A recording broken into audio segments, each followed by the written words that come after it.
What takes hours is solving all the mental problems you throw my way every day. Oh, See, we must be recording now. we are. Yeah. You throw out something like that.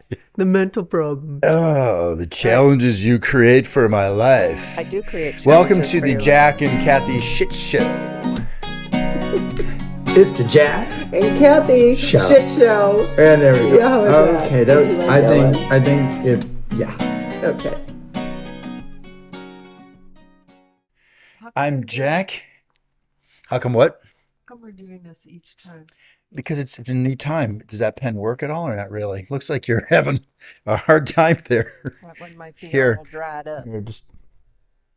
That one work? There you go. Try that. For those of you watching on YouTube, welcome. I gotta use Cathy. that line you made now. Oh, you do? Did you not want to? Did I throw you off? Jack is with a J, sweetheart. Mm-hmm. And then I draw a picture. Oh, that was cute, that little long line there. That was clever. That's clever right there. I'm being serious. That was intentional, right? Uh-huh. Why did you say shut up? I thought you were teasing me. Why? That cute line. No. Why do you think this is Shut up. this is going to be our episode right here? Shut up. You perceive the things I say as mean. Yes. And why is that? Because sometimes you're mean. Why couldn't you just take when I said that was a Did cool we get that? line? I'm not. Oh my God, we're starting already. Hold on a second. I'm going to do a little arrow. I made that it kind of says- tightly together, I guess. I'm going to do an arrow here that says I'm with Meanie.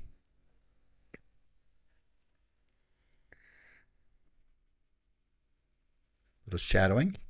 This is, shadowing. by the way, this is great for anyone listening to the podcast. Right? Because you're just hearing us draw. There we go. Her. No idea what any of that means. But apparently I'm mean. Good morning, baby. Good morning, sweetie. Where to begin? We got some good meat for this podcast, don't we? We've got even more now that you think I'm mean. Let's talk about why internally you feel that. Well, no, let's talk about first, do I have any cottage cheese in my teeth? Do I? Do you? I just ate like 4 spoonfuls of cottage cheese. Do you feel that? And I always get shit stuck in my teeth. How do you feel about the word vain or vanity? What comes to mind? Let's talk about that word for a second. The top half, I did take my pajama bottoms down, but the top half of me is what I slept in. And the whole head is straight from sleeping. In fact, yesterday's makeup is on my face, which I am noticed that not this morning. proud to say. I noticed that this morning. Yes, I did do a little spit and removal of The the mascara under my eyes. Yeah, this morning. So when you try to say that I'm so vain, I didn't say that. I just asked if I asked the word. that's hilarious. I just want to know if there's cottage cheese in my teeth. Have I ever not told you there's food in your teeth? Well, you don't have your glasses on, so maybe you can't see. Maybe it just looks like my teeth are super white in a couple of spots. Like, wow. Oh my God, her teeth are look so brighter shiny. all of a sudden. And then you'll put your glasses on and you'll be like, oh, she had half a dozen chunks of cottage cheese stuck in her gums. God, those white strips work, but only in spots. Yeah. Interesting. Yeah, There's no right? cottage cheese. Okay. All right. You tend not to get big food items. Your teeth would be really weird. You get pepper. I can't see a chunk of cottage cheese. That You have classic big gaps in your teeth. I do. Yeah, you do. You don't get that like I do. No. Remember that one time at band In camp? band camp? No, that one time where I was. Isn't it funny that that's an iconic phrase now? I know, Right? and it's so good, So good. at band camp. I shoved a flute. There was one time, because you are always telling me, I am always having you do that tooth check. That's a huge part of our relationship. I mean, that's why I married you, because I needed somebody to constantly watch my teeth. Thanks. I knew you were the guy. No other guy. It is interesting. You were the guy to watch the shit in my teeth. It is interesting that in relationships, you have your things. Like every couple has their little things that most people don't realize. Yeah. That is our thing. Yeah. The teeth thing. Yes, it is our thing. And you just turn around. We'll be some places and you'll turn around and you'll just glare the teeth at me. And you'll go like this. I'm like, good. Yeah. We don't even say. Or somebody's walking up to the table or something. I'm like, look at my teeth. Well, you don't even say that anymore. You just turn your face. You do that? Or I poke you and go. Like exactly what you Show do. you. And you do that. Show you the grill. And then I'll do this, like just kind of looking in and out. Remember that one time that Anyway. because we do this all the time, there was one time we were eating something and I knew there was a ton of shit in my teeth. I had barely swallowed. I think it was still in my mouth. I turned to you and I go, is there anything in my teeth? And it was just, you couldn't even see my teeth. So, and we had a good laugh about that. So. At one time we had a good laugh. Yesterday. Look at us laughing again. Do we dive straight into it? So far How earlier in the week we weren't laughing? Oh, we man. can dive into whatever you want to dive into. I made the mistake of scratching, itching my eyes. Maybe you have an allergy to something, No, purely, believe me, I know. Like when I get in there and I just, like right now it just feels really itchy. It's usually that's how I am when there's a cat in the house and I've touched my eyes. But I can activate that same thing. I absolutely have. That you're allergic to cats? Only if I touch my face. Oh, maybe I don't remember that. So my nose is running. Excuse me. Pardon me. Excuse me. Yeah. That's what shirt sleeves are for. Oh, for sure. Mm-hmm. Al got grossed out, speaking of shirt sleeves, because Eli had this thing just coming out of his nose. Yes, he's had a cold from he had daycare. He just had I mean, it was a growth. And I took his face because I was wearing sweatpants because I was fixing up their house. You had left at this point, I think. Yeah. I took his face, I just put it on my thigh and I rubbed it like this. And he's like, and on my thigh then was this booger the size of Manhattan. And I went, there, problem solved. And Al just goes, oh. And then Eli does one of his things where he's like, again.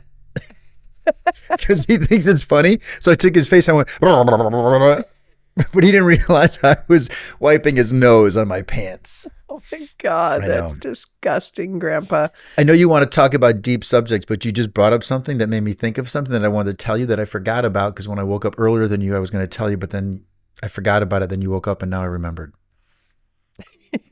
Would you believe I tracked all of that? I know you did. Yes. You know how you said, you know how you have a thing, like you know yourself so well that you have a thing, like you know this affects you so well, like you're that self-aware of stuff that affects you, like scratching your eye. Mm-hmm. I'm coming to this realization that I have a problem and I want to talk to you about it. Okay. Being very serious. Okay. This is why I want the 3 cameras again. I'm missing 3 cameras. So I can look at that camera. Right. Mm-hmm. Would you mind spending some bucks to get really nice stuff? I'll follow your lead, babe, whatever you want. No, I know you follow my lead. I don't know anything about that equipment. And so if you want. We're on the edge of having decent equipment. And when we had the basement studio before, it was better. Well, we had the multiple cameras going on then. We set up 2 phones and the laptop. Well, the phones were a pain in the ass because I had to download stuff. Yeah. However, the studio space was better. The basement was perfect for the studio. Yeah. If we get 2 more cameras, we're going to be quite crowded. But We'll have to figure that out. Mm-hmm. Anyway, by the way, maybe we can use office space for that. Maybe I'll find some place that has, maybe there's a place like where we did the photographs for me. Yeah. That you can rent like a studio for an hour or something. Yeah. Anyway, I've come to this realization. This morning I came to this realization as I was making my masha. Mm-hmm. And that is I can't drink alcohol anymore. I'm sorry. And it really bothers me. I'm going to have to leave you. And it really bothers me. Why is that? Because I like drinking alcohol. It screwed your sleep up? Yeah. Fucked my sleep up last night. Because I had a glass of bourbon, which I love the taste of. I feel relaxed with it. It's not we had it early. Did you drink any water? Shit ton of water all day. I must have. At night, though? Did you drink any? Well, I want to confront you on that. There's a bit of a myth there with the drinking of the water and the alcohol. It does some stuff, but it doesn't change it. Really. It's not like if I drink 2 cups of water and 1 glass of bourbon that I'll be fine. There's really no formula for it. When I've gone without alcohol for 3 or 4 days, which is common, I sleep like a baby. And the moment I have alcohol, so I thought to myself, I'm starting, you know yourself so well that as I'm... Sneeze is coming, excuse me. 1, 2, see, as I count through it, it makes it harder to sneeze. You start to lose it. 3, 4. Isn't that funny? Just by prepping you for the sneeze, you started thinking about the sneeze and it went away. Oh, my nose is ready. So, my point is, you know how you know yourself, right? So well, like, I know if I eat certain foods, I'm going to have certain, shall we say, intestinal issues later. Shall we say, I'm going to shit my pants. Or like from the television show, The League, where Rafi's complaining about how sticky his poo is. He says it's like peanut butter in a shag carpet right now. What's that from? The League. You've never seen The League. The movie. TV show. It's a series. It's about... Wasn't there a baseball movie called The League? Maybe something like that. But okay. No, this is about guys that are in a fantasy football league. And it's fucking hilarious. It's older, right? Way older. Yeah. And a character, Rafi, is my favorite. Thing, way dude thing. But you'd love it because there's a female character. Like Shorzy. Yeah, but you'd love it. There's a female character in there that reminds me of you. She hot?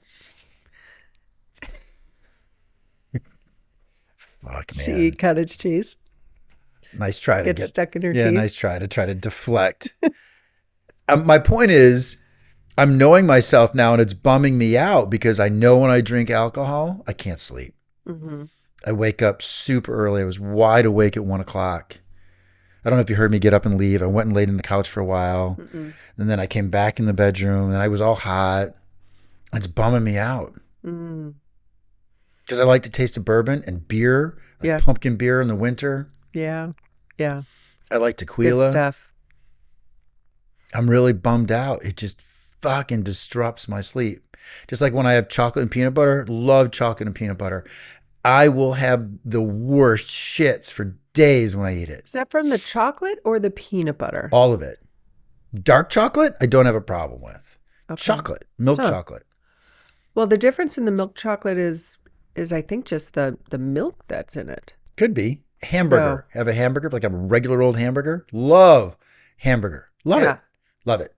Have a hamburger. Ground beef. The beef. The beef. If I have red meat, I am squirting for days. Just loosens everything up. It's like, it's a lot. Yeah. That's something to pay attention to, isn't it? Well, that's what I mean. It sucks when you start when you know these things about yourself. I don't know why we got here. Yeah, we're talking about your shit right now. We're talking about how I can't drink anymore. And it's really bothering me, which really bothers me even more that it's bothering me that I can't drink. And it's not like we tie on 5 or 6 at the end of the night. Not at all. You'll have a glass of wine, which is maybe an inch of wine in a little glass, right? Yeah. I did last night for dinner. We ate early. And we ate early, so I thought eating early with the chili and the bourbon was going to, all right, this time it's going to be different. Well, I would definitely, just because you drink water during the day, I know you're saying it doesn't eradicate the full effects of the alcohol. I'm not saying that. But it has to do with it's about the sugars for the sleep disruption. It's about the sugar, right? The effect of the sugar. The alcohol and the hangover is what can be offset by the amount of water you put in your system. Got to look it up. It is. Look it up. I'm telling you, you'll find out it's not the case. It's because the water hydrates the cells. You'll find out that it's a misnomer. It's not. There's not a 1-to-1. It's not like there's not a ratio. I didn't say there was. It's not a 1-to-1. But it helps. If you're dehydrated and you drink alcohol, the level of hangover is a lot. It's not the. I don't have hangovers. Honestly. No, I know. So I think what yours is a sugar thing, and maybe the water doesn't do shit for the sugar aspect of the alcohol. What may be happening is my grandfather was a diabetic, and it really affected him. But he also grew up in a time when that we didn't know as much as we know, and his diet was bad. My dad became a diabetic because of his diet, for sure. And maybe I just have maybe as I'm aging, that sugar processing from alcohol just doesn't work as well. I wonder why that's different than other sugar, because you can have dessert or cookies or candy bars, because we just had Halloween and it doesn't affect you. Isn't that funny? It doesn't affect your sleep. So nope. It only affects my sphinky and my intestines, just sugar. Mm-hmm. But it doesn't affect my sleep ever. Mm-hmm. Caffeine doesn't affect my sleep. I know. You'll have like pumpkin spice latte at 9 o'clock 10 o'clock at night. And it will not affect my sleep. That's crazy. But alcohol, there is some chemical breakdown in alcohol in my liver that's like, I'm going to wake. I mean, I am wide awake. Mm-hmm. I woke up at 3 o'clock this morning. So we had the time change on Sunday, right? That's the second thing I was going to talk about. Yeah. That's freaky. Yeah. Go. We had the time change, and you and I have been like, oh, yeah, it's 8 o'clock. Yeah. Time for bed. And then we've been waking up at 4:30. Yeah. This morning I woke up at 3, and I'm like, I think I'm wide awake. Did you go back to bed? I made myself go back to bed. Made myself. But then I just had weird dreams for the next few hours. Yeah. So pause. We're going to talk about that. Yeah. I want to talk about that. Okay. I was going to tell you the other thing about my body that I know. Like, I was so waiting for you to get up. It's just so funny in our relationship. I am such an early morning person and not much of a late night person. You're a middle of the day person, meaning you'll wake up a little bit later and then you'll go to bed a little bit normally, like 9 o'clock. So you're a shorter window day than me. But I'm really early in the morning. And every time I get up, my energy level gets so high that by the time you wake up, I have 2 hours or an hour and a half worth of things I want to talk to you about. So the second thing I wanted to tell you is that I'm sitting here as I'm contemplating how I can't drink alcohol, and then I'm looking outside. It's pitch fucking black at 5:30. And I go, man, that's the other thing I know about myself that I want to talk about with Kath and ask her if she knows this. Ever since I've been little, I can't stand daylight savings. It really messes me up. It throws me off for a good solid month. Mm-hmm. I mean, it really does. It's that 1 hour. Yeah. It's wild. But it throws me off when I travel too. So when I travel to the East Coast and come back, that kind of stuff throws me off. Anyway, how about you? That's what I was going to ask you. Yeah, I think it's affecting me. Certainly now. I think everything affects me more now that I'm older. Me especially. But we did miss a flight one year. That was a big deal. My son was... We did? No, this is free. Husband number one. Got it. Yeah. Wait. I know. You were married. The one I had children with. Yes. You weren't a virgin when I met you? Yes, I was. When you get divorced, it just cleans the slate. Resets. It's reset. Back to zero. Oh, God. By the way, that's from The League. What is? The reset? There's something from... really? Oh, I didn't know that. It's not exactly it, but when you think reset, guess what goes to my mind? Think about what a guy goes when it says the virginity resets. Just think about it. It's really inappropriate, but think about it. I don't know. Things get a little bit smaller, so to speak. Oh, post.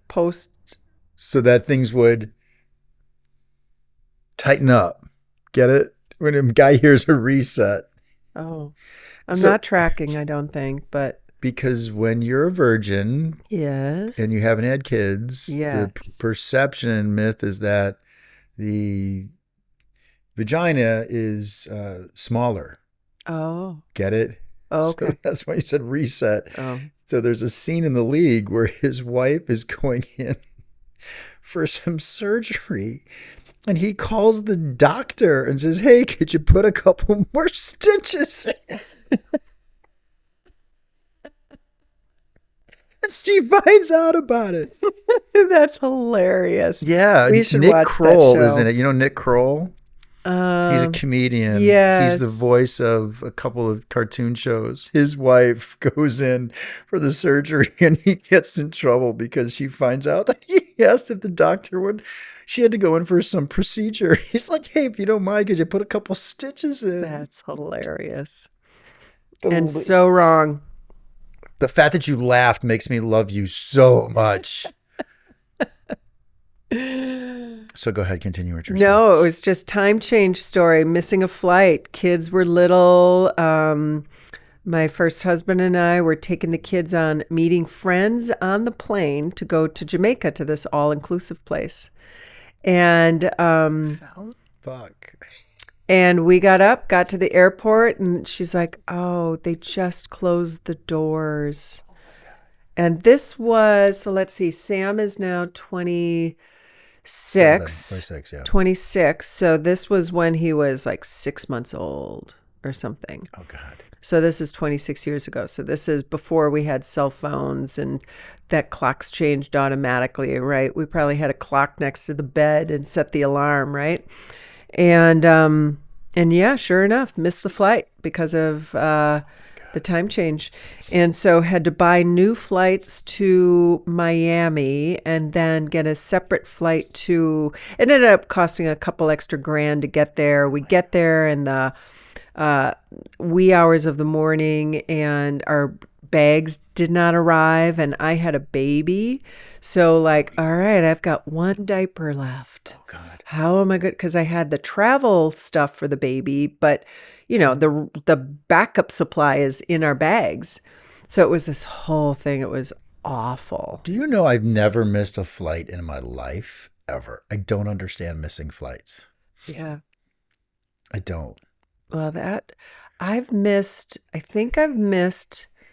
I have one more story about, and I'm not proud of it. Flights? So back years ago, Southwest out of Midway had like hourly flights to, what city would it have been? It would have been like a St. Louis or something, For you sure. know, New like York, hourly yeah. flights to Just a St. bus Louis, route. just Big like ass these airborne bus route. commuter flights. So let's just say I had a 7 a.m. flight. I'm at Midway. I go to the bathroom. I'm waiting for them to board because there was a cluster of people outside the gate. I come back out and the plane is literally gone. I'm like, what? So she's like, that's okay. I can put you on the 8 o'clock. I'm like, okay. Call my agent. I'm like, all right, Please, missed I did it The same day. again. How? Like 2 in a row. How? I don't know. They just, Don't say they just. I don't know. That's the best right It's their there. They just. yes, it's their They fault. just have rules, and I didn't follow them, and I somehow wasn't. want me on the plane on time, fuckers. God, yeah. how do you miss 2 in the same I day? was mortified. I'm like, that did not just happen. Do you remember when we I don't were even at? know how it happened. Do you remember when we were at Denver's airport because we had a connection from Seattle? We were at Denver's airport, and the flight was delayed, and we went to go get food. And I was pensive. Remember, I was pensive the whole time. And we ordered And a you burger. said, it's delayed. It's delayed. I went, yeah, but all they got to do is your find gut another. was like, I don't think so. I've traveled enough to know you never fucking leave that gate. Yeah. And then sure as shit, I get a notice from Southwest that the gate was changed and we're boarding. And I looked at you with one of those, we're fucking out of here. Yeah. I've never missed a flight in my life. And we did not miss that one either. We did not. Thank goodness. Yeah. And I travel. I think this is one of the reasons we're good for one another. Because you are very comfortable, correct me if I'm wrong, tagging along, so to speak, with travel with us. You are definitely, well, let's see. It stresses you out. Oh, no, I mean, I've done a lot of it. You know, I've done a lot of travel, No, right? I mean with and me. Well, yeah, and you take over. You like to be in control, Jack Honar. You do, right? Is that accurate? On traveling? Yes. A lot of things, but we'll get to that next. But you with traveling, absolutely. And you are very good at it. And you remember everything, and you made all the reservations, and you get all the points, and you are like, okay, we're going to use global entry for this one, but we're going to do, and then we have clear for this. Yeah, clear for this, and we're getting in this line, and I'm like, and I follow along happily. I'm like, do we have time for a burger? And we do because I have lounge access. Yes, Bingo. and you get us the American Express lounge access. So hopping on your party train for travel is a blast because I know you take good care of us. Except, keep going because there's a and No. Oh. So I'm very capable of doing all of it because I have. Like I used to book all the flights. I know you probably don't believe it, but I would book flights and I'd make hotel stays and book the Airbnbs and know when everything is. And back in the day, I used to print out the itinerary and have a little folder with all the paper in it, right? And do you keep going? You were going down a point of me, but I creating traveled a lot. agita. So, but I do like to just turn that off and enjoy the travel and I feel so confident that Does it bother you that I don't participate more in those plans? No, I feel this is a really good relationship discussion to have in public. Yeah. So you're telling me that you missed 3 flights now, 1 with your family, Yeah. 2 at the same time on the same day, Yeah. back to back. Yeah. Only tells me she's never booked. I'd be so nervous. You went, I got this. You do nothing. I would be on edge because of those stories. Now you've added to it. I don't know if you can remember when we were dating early on that my brain, I don't have it. This is very self-aware now. And we're going to talk about self-awareness from the podcast we've been watching. That's the purpose of this, our podcast today is because we're reflecting on something we watched on YouTube. Self-reflection and knowing yourself really well and why you react to certain things, everything else is really important in a relationship, right? Yes. Hold the mirror against yourself more than you hold it the other person. Yep. So when we first started dating, in the first 6 months of dating, we took a trip to Colorado to then go to Colorado Springs to see your daughter. Mm-hmm. And I had booked the airfare and you said, I'll take care of the hotels because I know Colorado Springs or Fort Collins really well. Yep. And you wanted to stay at this one beautiful, wonderful hotel. And fortunately, I had a lot of points and all this other kind of stuff. We get to this beautiful hotel. And were we only staying there one night? You're only staying there one night. Yeah. Because you wanted to stay there badly because it was right near your daughter's, right near Mac's home. And do you want to finish this story? I had booked the night before by accident, not the night we needed. So the reservation had come and gone. I paid for it and never showed up. And I'm telling you, and the hotel was booked. The hotel was then booked. Yeah. So we're in line. And I remember just going, all right, she made a mistake. And then in my brain, the other part of me is going, never again. This is the last hotel she books. Because this. See, this is that reaction. I'm being honest with you. I know. But I want you to know that that statement of she's never booking a hotel again is infuriating. But why? But why? No, I'm being serious, but why? Because No. it's controlling. No. It's very controlling. I made a mistake. This is true. I made a mistake. It cost me money. It sucks. And it also happens. It's not an excuse, but to be told by somebody, you are never booking again. I didn't say that. I didn't say, I Okay. told you. I said, in my mind, I'm not letting this happen again. I'm just going to book it. And I'll say, hey, I took care of it. Don't worry about it. All right. So And then if she that's a perfect example of what I heard. What I heard is, you're not booking this again. No, but you're not going to have control over this again. I That's what I specifically said heard. in my mind, I said, I'm not letting this happen again. Not a chance. Because then we were scrambling to find a hotel and we stayed in a horseshit Holiday Inn. Do you remember that? Or a Best Western or something. It was a It wasn't terrible. that bad. It was a terrible night's stay. It was? Yes, we were. Well, it wasn't- you were. It wasn't the cute little... Well, you were historic apologizing quite a inn. bit, but in my brain, not out loud, I went, okay, we are not doing this again. And so when you tell me stories of, oh yeah, I was at the airport, missed the flight, they booked me another one and I missed it again, you just keep me going inside going, yeah, never. Yeah. So if you ever told me, That was hey, I've probably got a surprise at for least- us. At least 35 years ago. Let me put it least. to you this way. And I appreciate your family so much, when your daughter booked her return flight home on the wrong airport. Yes. When she landed from Europe. She landed in O'Hare, booked a flight back to Colorado and booked it and then realized it was Midway Airport. Do you know what that reminds me of? Me. Yes. Yeah. So if you were to ever say, hey, honey, I've got a surprise for you. I booked us a trip. I would be pensive the whole time because my brain would go, we're going to go to the airport, and she's going to go, you're flying out of Midway. I'm sorry, I'm out of O'Hare. I'm going to go, okay, it's all right. It's all good. I will. You're going to Spain. I'm going to Greece. I will. Whoops. We'll figure it out. Then we'd get the rental car and it's missing a tire. And I would just, it's fine. Come on now. Come on now. I feel what we have leveraged in this relationship is our strengths. And I'm not only particular about how I want travel to be, but I'm very good at it because of it. And so you would agree with that. You are a great producer. Oh, what is that? That's like in terms of production, the logistics, and you produce the vacation. Yes. Yeah, you're a great producer. Yes. It's well researched. It's all of that, and that's why what's interesting is when I did a 14er with Al and Key and Sam, her husband, there were 3 false peaks, and we'd see the peak coming up, and he goes, that it? I'm like, yeah, we're almost there. When it was all over, they went, how did you know? I had memorized, because there's photos that you can follow and you can put together a trail.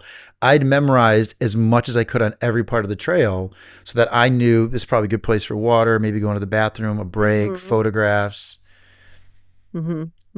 That brings me peace. Yes. To be that prepared. Yeah. Ironically, people always ask, how are you so prepared for presentations? It's because I've done so much prep work that I'm not surprised by questions or stuff like that when I'm in a crowd. Anyway, your dreams. Your dreams. I want to hear about your dreams. You said you had, or do you want to get into the topic? Oh, let's get into topic. That's enough of that banter. So talk about the podcast. Yes, it was a podcast, a recorded video of the podcast, the Jay Shetty's podcast. Yeah, you sent me a clip from Instagram, a reel. I can't remember her name, but she's got a show on Hulu called Couples. You just looked it up. Do you have your phone? I don't. She's got a show on Hulu called Couples Therapy. Yeah. Which you and I have watched. Oh, that's on Hulu? It's on Hulu. Okay.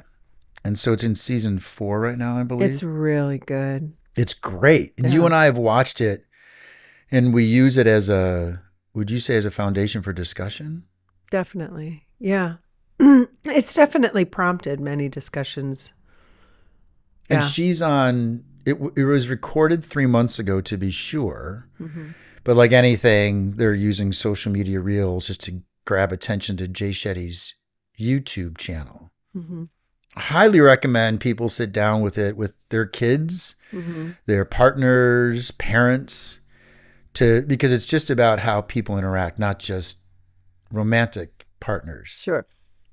But you forwarded me. You want to talk about what you sent to me? What did I send clip? you? Do you have your phone with you? I don't. Do you remember the clip? Because it's in the cloud of my brain, but I need something to bring it down. Then it'll come. About conflict. Give me more. Give me another search word. Another search word.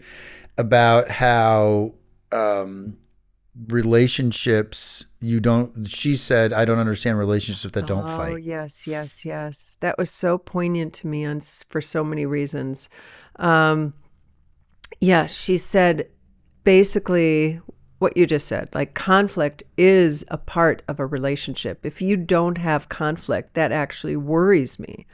Like that's not healthy because conflict is normal. So clearly how you resolve conflict is what makes for a healthy relationship. But to think you are void of conflict is not natural. And I had you should be void of conflict. Right. Yeah. Yes. So having conflict is natural. And there were a couple layers there for me. And one was So in my first marriage, there was very little conflict. There was an undercurrent of disconnect, mind you, but there wasn't fighting. And truthfully, there wasn't a whole lot of communication. There wasn't a whole lot of discussion. And I can see very clearly, especially after hearing that that's not healthy. And I knew it wasn't, but not the whole time. But so it made me think of my marriage, husband number one. Got it. It's so funny to say that. But then you and I had just come off of some conflict and had trouble managing those waters for a couple of days, and then we pulled it together in a really healthy, beautiful way.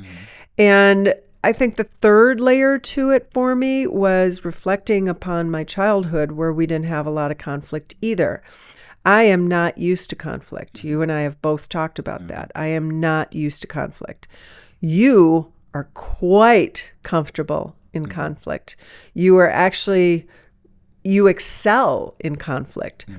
You can, when you want to, win the conflict. You can annihilate your opponent in a conflict. You would be an incredible litigator. You would be a politician. You could be a politician. You could be debate.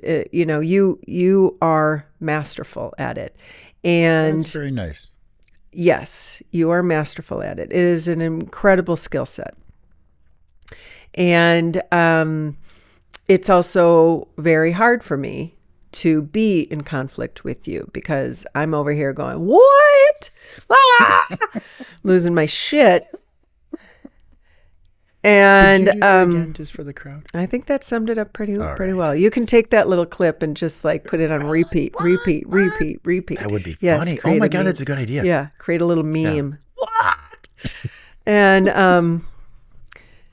And so it's an interesting dynamic for us to work through, because I feel like my childhood self comes up, and to be sure, I think, it's conflict is a trigger for me. It makes me scared.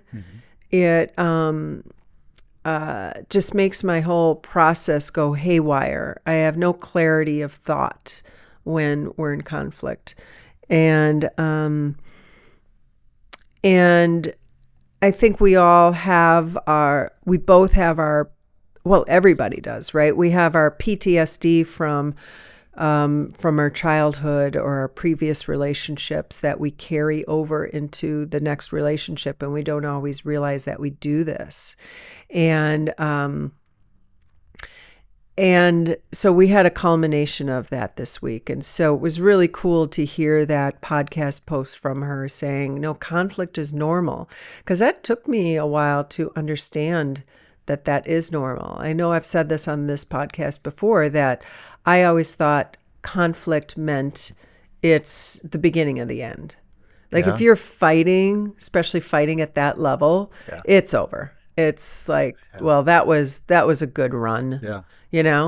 And I don't want to put words in your mouth, but you also, well, you're safe. Am I? You can be, in some instances, quick to be like, oh, fuck this. And you want to be done with it. Like you want the conflict to end immediately, and your answer to it is cut it off at the knees and walk out the door. And now you. Oh, I'm listening. No. So it's just it felt very helpful to hear her say that conflict is actually really healthy, because it affirms what I've been trying to learn and understand and be comfortable with. To be sure, I don't like fighting. I don't. I think it sucks. It's really hard, and it makes me very sad. I don't think anybody really, well, maybe there's some people. I don't like it either. How's that? I don't like it. Right. And I imagine in some relationships, not ours, but in some relationships, that might be the way in which they communicate, like only through conflict. Yeah, maybe they have some success with it, right? Yeah, like that's the language that they're used to having with each other. It's confrontational or it's accusatory or whatever is wrapped up into that conflict. So yeah, that was the post that I shared with you, and it made me feel okay about everything. And I know that we're going to be great. And so we sat down and found that podcast on YouTube TV, just YouTube. Just YouTube. And we're about halfway through. It's an hour and 50-minute really discussion. It's really interesting. Well, what she talks about, which is what I learned from my experience with Linda, is that the moment you start, like, it's self-reflection first. The mirror, you have to have, Dr. Alexander Solomon talks about in her book, relational self-awareness. How do you present yourself in the relationship? And in this podcast with Jay Shetty, so many people say things like, well, in therapy in particular, if you could just fix their problems, we'd be great. And what good therapists teach you is to turn the mirror on yourself, not at your partner. If I can be fair, I think that's something that's more of a challenge for you, is to look, why am I reacting this way right now? And that's something that is less of a challenge for me, in large part because I had it thrown in my face. In fact, there's a story that I don't want to go into too much detail on, but you're aware of it. When Linda said, I get your point of view, but now see it from their perspective. And I lost my shit with her going, I'm always seeing it from their perspective. And she goes, right. I was like, damn it. Right. I had to turn it on myself again and try to see it from their eyes, because that's the way to ease things. It's standing shoulder to shoulder, right? Like, for example, where I think we're getting better. This relationship is awesome because I hope everyone listens to this podcast, and we talk about it all the time. We're not here to give advice, right? We're not giving advice. We're telling you what we're experiencing. And if that turns into some sort of learning, then it's advisory in some capacity, right? Yeah. Okay. Yep. So we had this moment where each one of us didn't turn internally as well as we could have, and we pointed at the other. You're the reason for my discomfort. No, you're the reason for my discomfort. If I could just add a little nuance to that, in my brain anyway, it wasn't you're the reason for my discomfort. It was you're not, and maybe this is more accurate for both of us. You're not hearing me. You're misunderstanding me. Well, that's you're the reason for my discomfort. You're not hearing me. Okay. So you're the reason. You can just say it there. You're the reason, not I'm reacting a certain way. I'm struggling in this moment. I'm not reacting well, right? As opposed to you're not hearing me. Get it? Well, that's confusing you right now. I can see in your eyes. Well, I think when I get, I'm reliving it right now. Okay. And my first feeling, and maybe it's the wrong first thing to reflect on. Okay. Is, wait, no, he misunderstood me. That's not what I meant. I'm being misunderstood. I got to explain myself. No, I didn't mean it that way. So that's kind of the what teaching I mean. that she did on the video with Jay Shetty and Linda has done and Alexander Solomon does is, why am I reacting so strongly to having to explain myself? That's the mirror. Because you're having, something's bubbling up inside of you when someone says, hey, you hurt me right here. And you go, no, I didn't. That moment you say, no, I didn't. And then the person responds with, I felt it. Well, no, you felt it wrong. That's the moment where my therapist has told me, and from watching these shows, why am I feeling affected by the fact that I hurt them? Why am I bothered by that so much? Like, what's going on in me that I'm bubbling up to react this way? Does that make any sense at all?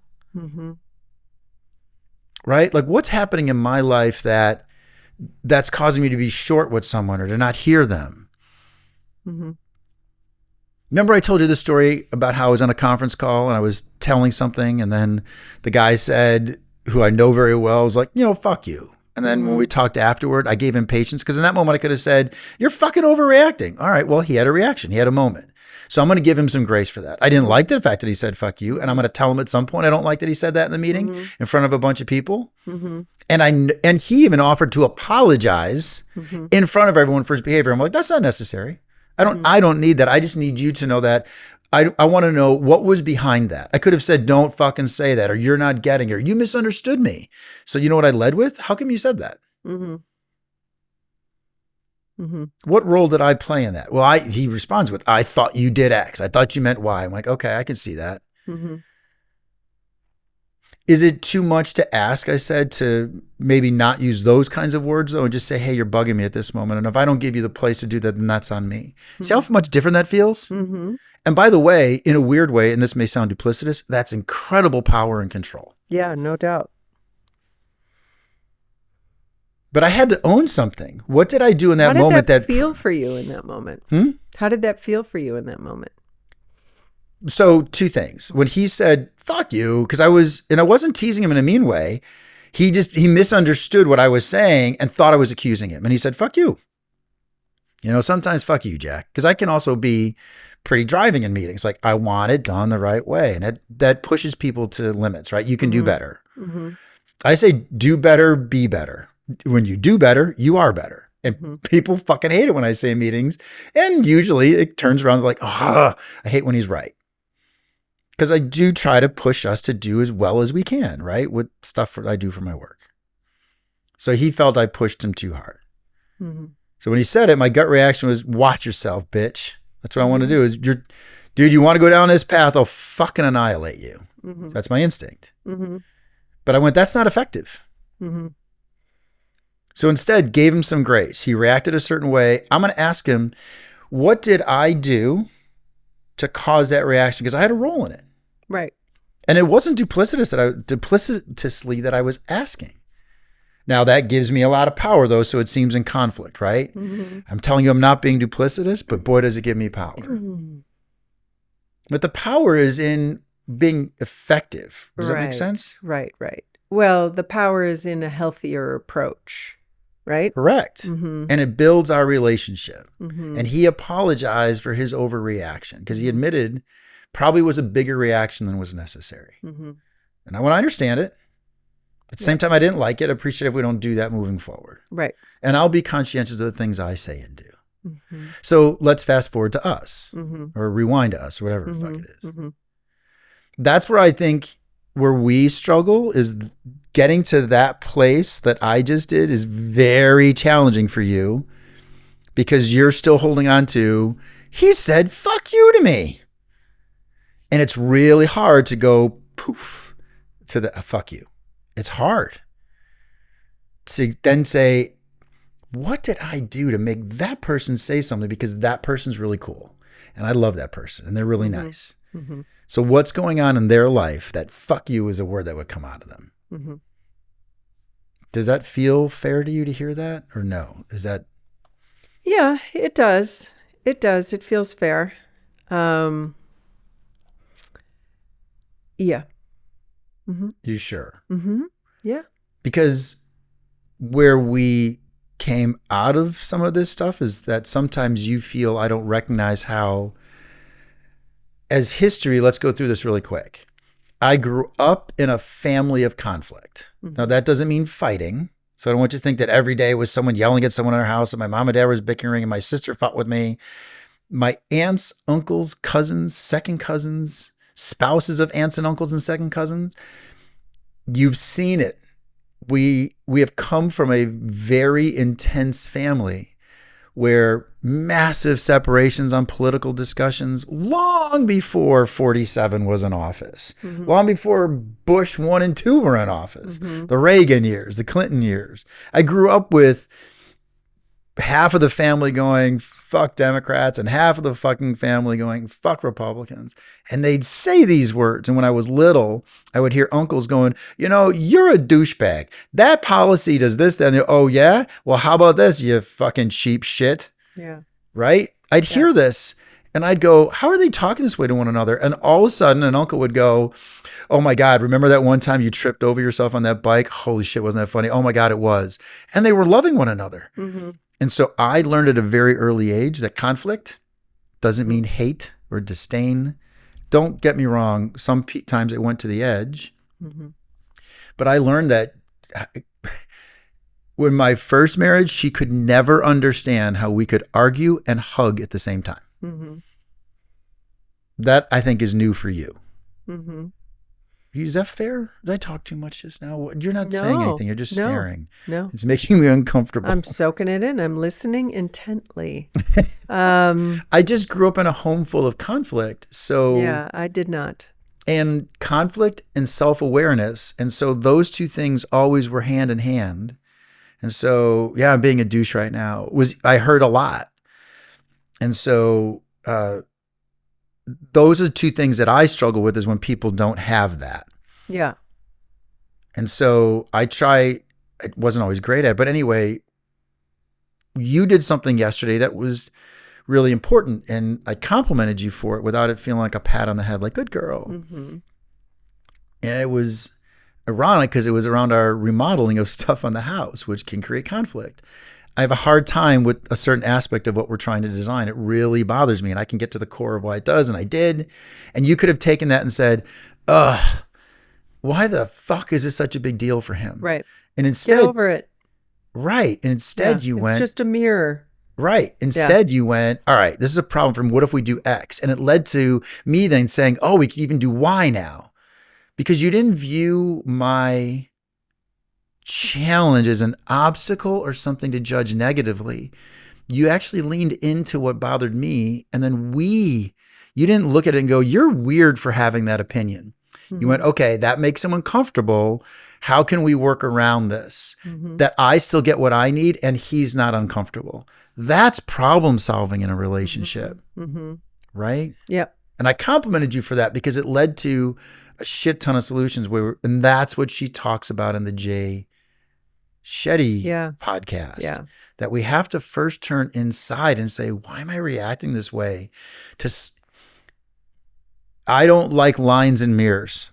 So I don't like vanities that have lines and mirrors. You visually don't like medicine cabinets.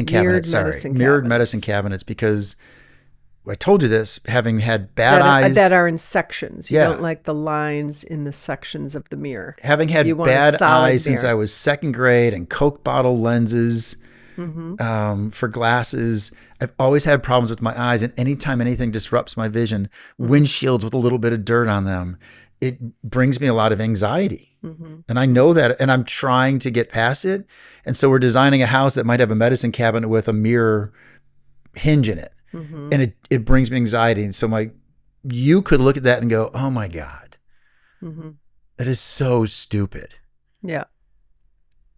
Or you could go, all right, it brings him anxiety. How can we get around this? Because you want a medicine cabinet that's built into the wall because it will hide mascaras and all these other kinds of things. So you came up with a wonderful solution, is what if we have the medicine cabinet slide left and right like a barn door, the door of it at least. Mm-hmm.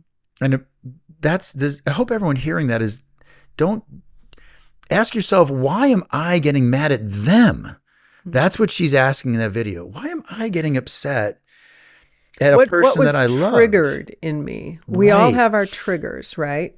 So I know one of my triggers is feeling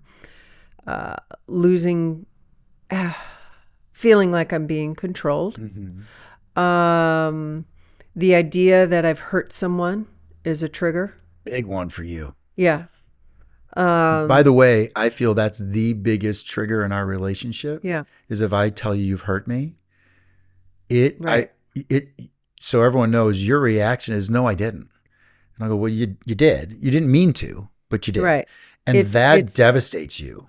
It really, I've experienced that. I felt like I was misunderstood, and then I try explaining it, and none of it matters because the effect was still the same. Well, but the question you have to ask yourself is, why, when I've hurt someone and I didn't mean to, Mm-hmm. Does it bother me so much that I have to tell them, no, I didn't? Mm-hmm. Like, do you understand that? Mm-hmm. You'll sometimes do things that make me go, oh, that wasn't cool.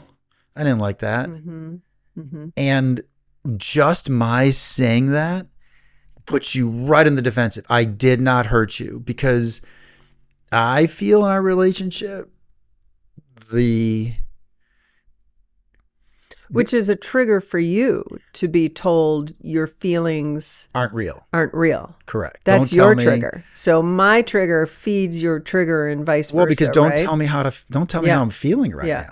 My challenge with us sometimes is that I know you don't mean to do it, and you still did it. It wasn't. You didn't. I don't think you ever go out of your way to stick a needle in my eye, but sometimes you do, and that's the piece that you have to ask yourself, why, when I do something that I didn't think I did that was hurtful to someone, do I have to convince them that I didn't do it? It's really, why do you try to convince yourself that you didn't do it? You did it. And sometimes the simplest thing is, fuck. That's why I said to this meeting, when he said, fuck you, the first thing I said to him when I got him alone, because I didn't want to bring it up in the meeting, was, hey, that was a big reaction, but I clearly played a role in it. What did I do? What role did I play that made that happen? Do you see that right there? Of course. Yeah. And then when he told me, I went, okay, I get it. And then how does this feel talking about this? What you then said to him was, do you mind if I explain why I said that? Right. I said, I told you that earlier today. I said, do you mind if I explain why I had, or is it going to feel like an excuse? And he said, no, I'm curious to hear it. And I went, thank you. And then I said it because this, that, and that. And then I also went, is that something I shouldn't say moving forward? Because certainly that wasn't my intent. It's like what Seth Godin says all the time. This thing to say is, I may not have intended that, but that's how you experienced it. So what can we do to fix it? Those things right there in our relationship, I have to be honest with you, I feel is the biggest challenge for you, is to be able to say that to yourself. I didn't mean it, but clearly that's how you experienced it. So what can we do to fix it? And so when I said that to him, he said, I'd appreciate this, this, and this. And I went, you got it. And then I said, is it also okay to ask you to not have that kind of reaction?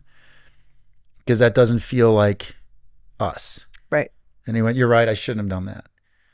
But it led with...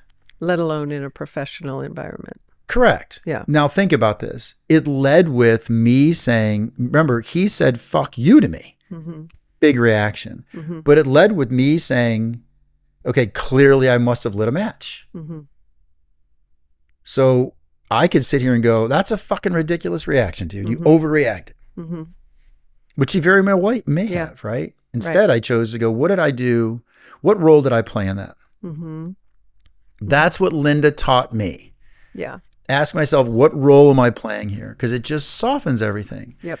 Here's the conflict that I want you to feel. If you think for a moment that me doing all that is easy or comfortable, that's where you're absolutely wrong, because my gut is, fuck you too, bitch. Take a fucking joke or lighten up or you are that way. But so ask yourself, where does that get us? Yeah. Right? Right.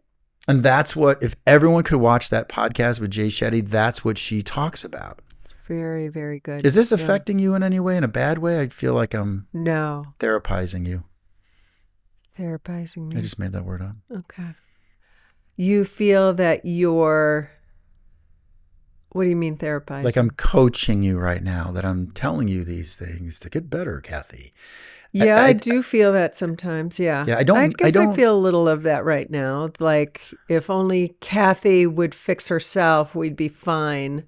You know, if Cathy would be better at A, B, and C, like I'm good at A, B, and C. I do feel a little of that. So well, and that's why, to be sure, I totally get how you feel that way. I do. And sometimes I feel that way, like, oh God, just let me be upset with you for a minute. But that's not being fair to you or to me. It took me a lot. This was not easy for me because when you left, I was like, you left on Saturday and went back to Wisconsin. Mm-hmm. I was like, yeah, leave, just go. I really don't care right now. I'm so frustrated with you. And you even said when I came home, I said, all right, let's talk. I'll listen. You said, I can't believe it. It was so hard for me to go, no, I've got to give you space here and listen. That was not easy for me. Does that make sense? That I'm not trying to say I'm better than you. It was hard. I needed a day of not talking to you to be able to come home on Sunday and talk to you. I'm not going to deny that. Does that soften this landing, or does it still feel judgmental? Meaning I had so many opportunities when I said, hey, you're hurting me, and you defended it, for me to go and stop it. And I didn't. I leaned in to being upset with you. That was my fault. Does that make sense? So I don't want you to feel for me that I've got it better than you. I think that is a place I go to often when we argue, that he thinks he's better than me. He's read books and he's gone to therapy and feels he's more emotionally intelligent, and in some ways you are, In a lot of ways, and you're a lot better at fighting. So I think I'm at my worst and my weakest when we get in fights, because I'm just not used to it. And I have to learn still that you didn't grow up in the environment I grew up, where it's you didn't grow up in that. And that's where I struggles with my patience with it. That's why it's funny, because it took us fighting for me to then go to a meeting the next day, and someone asked me after the meeting, how did you remain so calm? And I told you what I said. My fight with Cathy over the weekend. It made me realize, which is me trying to tell you right now, this is me trying to tell you I don't get it right all the time. And it took our fight to help me be better at a meeting, for us to be better together. You're welcome.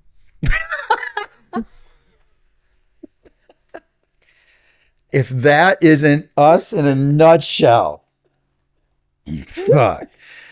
Duck and dodge. You did a great job. And I got to high five you for that. Yes, you do. Oh, unfucking real. I like when I made you laugh. That was a good moment to laugh and to shift our energy where we were getting pretty heavy there. So, Christ. Yeah. In other words, C-Jack, you did get it wrong. Fuck me. You suck. All right, pick a card. We are going to our learning of one another cards. Okay. I don't have my picked glasses. it for you. Oh, this is blank. This is fill in your own question. I don't have the let's capacity for that. When have I disappointed you, and how do you feel about it now? Well, since I've never disappointed you. When have you disappointed me? That's kind of poignant to our discussion a little bit. Like, are you looking for, I know we're interpreting the questions as we want to interpret them. Are you interpret it. No, are you looking for a moment? Like, is that what you're looking for in a response? I don't know. It's like, was there a moment where you really disappointed me? When have I disappointed you, and how do you feel about it now?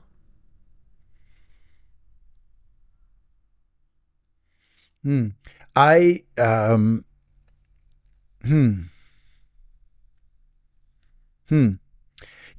don't have a moment where you really, really disappointed me. I was like, you fucking let me down when I needed you. You really disappointed me there. I've had normal moments with us in the relationship where I just felt you haven't listened as well as I wanted you to. But you've never disappointed me. You've never had a moment where because we're learning one another. So I'm even thinking back to early. I've never felt you really fucking let me down in that moment. Like, fuck, you let me down. Yeah. Never. Yeah. I feel we've had our normal conflicts and stuff that isn't, we've been gears not in sync and stuff. No, you've never let me down. You haven't. Okay. All right. What do I do that hurts you the most? God, this is like, it's Wow. almost like the universe. We randomly pick these cards. What do I do that hurts you the most? I would say what popped into my head, Fake news. it's not a huge thing, and I'll call you out on it when it happens, and you're pretty good about it. Is when I'm talking, sometimes you space out, or sometimes you'll be like, I got to get this cup to the kitchen, or you know, do? yeah. I do? Yes. You never told me that. Yes. I space out? Or you stop listening when I'm talking sometimes because Because I'll you be like, don't I told you don't make that. And points you're fast like, I enough don't or something? there it is. And that might be it. It might be it that your brain is so quick and Cathy's talking way too much and not saying anything. So I've mentally left the room and I'm thinking about picking up tools to go to Alex's or whatever, whatever it may be. Do your I brain. do that a lot? Yes. Really? You've never told me Yes. this. Yes. You've never told me. I have 100% told you. You've told me I interrupt you a lot. Is that the same thing? It's very similar. Yes, Okay. they're under the same heading. Yes, Cathy's talking and then you interrupt me. So which means you're not listening to me because you have your own thought take over and you have to interject it. Fair. Yeah. You told me I did that last night with clients. Yes. Yes. Yes. I didn't even realize I did. Yeah. Yeah. Is that what you mean about me spacing out? Yeah, maybe. Yeah. Or not paying attention? Yes. Yes. You're not paying attention to what I'm saying. Yeah. Yeah. Would you mind being more Specific? No. Oh. That interrupted me. I could whack you upside the head. Okay. Would you mind? I'm being very serious right now. Would it be a big lift to be more aggressive and saying, hey, you're doing that thing again where I feel like you're not here? Mm-hmm. Not in a way that's judgmental. I can tell you words that would land easier for me, such as, hey, is this a good time to talk about this, Ronna? Because I feel like your brain's moving on to other stuff. It's okay if it's not. I just want, it's just important to me that we... Yeah. You see how could you say it like is in words like that when I do it? Would you mind being more aggressive? Because I don't like that I really mean this. I don't like that you feel that from me and you're not the first person that has said it. Because I am processing a billion things. Yes, and it just comes out and you don't realize that the other person was talking. Do you notice that in our friendship with Aaron and Ron does that? Yeah, there's a lot of people that do that. Yeah. There's a lot of people. It's not like exclusively Jack Honar by any means. There's a lot of people that do that. And I have most certainly felt that from other people, mostly men, when I'm talking. So to be sure, to recap, you will point it out in a kind way. Thank you for being open to me pointing it out. It's important to me. Yeah. The last thing I want is for you to feel disrespected or not listened to or on and on and on. That's a very big eye opener for me because I've never heard it phrased. I've never paid attention. Let me say it better. I've never paid attention to the phrasing. I've certainly paid attention to you interrupted me. I've not paid attention to you're not paying attention to me. That's different. Right.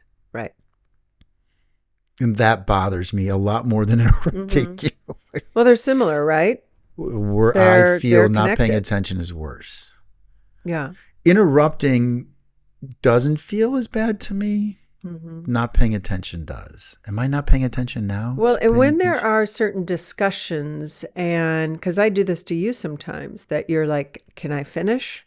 Because I added a thought and I thought there was a pause. So I think that there's like, he talks, there's a pause, I say something, and then he continues. And I sort of think of that as part of banter back and forth, right? And I have to recognize and sometimes even come out and ask and say, can I say something now? Or were you finished with your thought? Yeah. So I definitely have done that to you where you've been like, you interrupted me. So, Well, I feel that's almost my point. I'm very comfortable with saying, because I've said to you on occasion, are you, probably not the nicest ways, but are you here right now? Because I could feel your brain someplace else. yeah.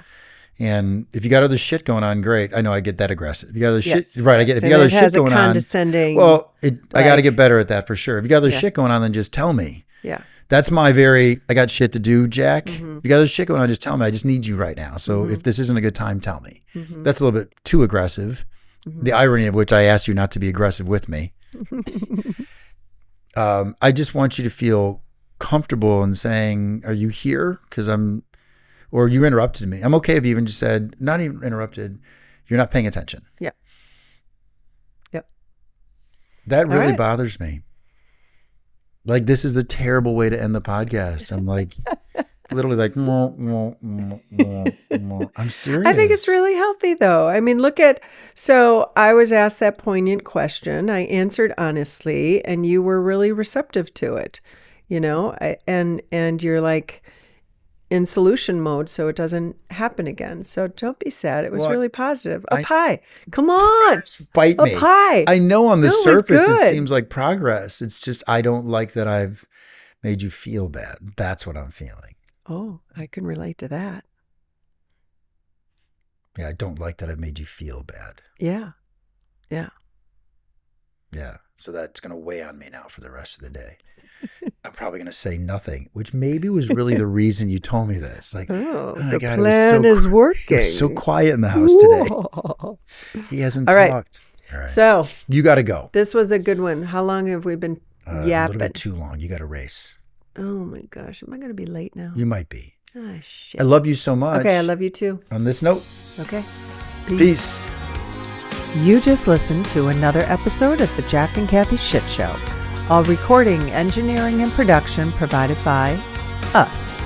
Connect with the podcast on Instagram at Jack and Cathy Shit Show for more insight into our shit show of a life. This episode is proudly brought to you by Pint Productions. Point.